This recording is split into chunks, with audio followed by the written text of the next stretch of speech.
সাংবাদিক বন্ধুদের শুভেচ্ছা জানাচ্ছি। আজকে ঢাকা বিশ্ববিদ্যালয়ের বি ইউনিটের পরীক্ষা হচ্ছে। একটা উৎসবমুখর পরিবেশ আপনারা দেখতে পাচ্ছেন। এখানে বাংলাদেশের প্রতিটি প্রান্ত থেকে শিক্ষার্থীরা এসেছে, অভিভাবকরা এসেছে এবং চমৎকার একটা গণতান্ত্রিক পরিবেশ। এখানে ছাত্র শিবিরে যেমন বুথ আছে, ছাত্র শক্তির বুথ আছে, ছাত্র দলের বুথ আছে, সকল ছাত্র সংগঠনের এরকম বুথ আছে। ভালো কাজের প্রতিযোগিতা হচ্ছে। বিগত ফেসিবাদে আমরা দেখতে পেয়েছি শুধুমাত্র একক একটা ছাত্র সংগঠন, ফেসিস ছাত্রলীগ, তারা ছাড়া আর কাউকে কোনো স্পেস দেওয়া হয়নি।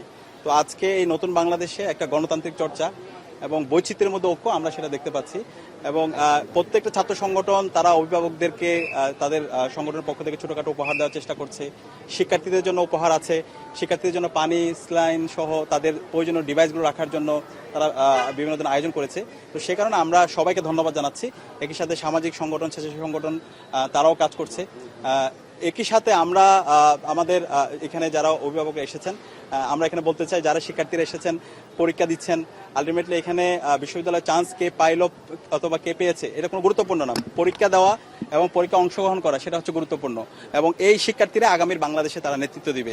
এবং আমরা বিশ্বাস করি এই যে পরীক্ষার্থীরা আছে, যে তারুণ্য, সেই তারুণ্যই আগামীর বাংলাদেশে তারা নেতৃত্ব দিবে। এবং সেজন্য তাদেরকে প্রস্তুত করার জন্য আমরা আমাদের জায়গা থেকে শিক্ষার্থীদের পাশে থাকার জন্য যা যা করা দরকার আমরা সেটা করবো ইনশাআল্লাহ।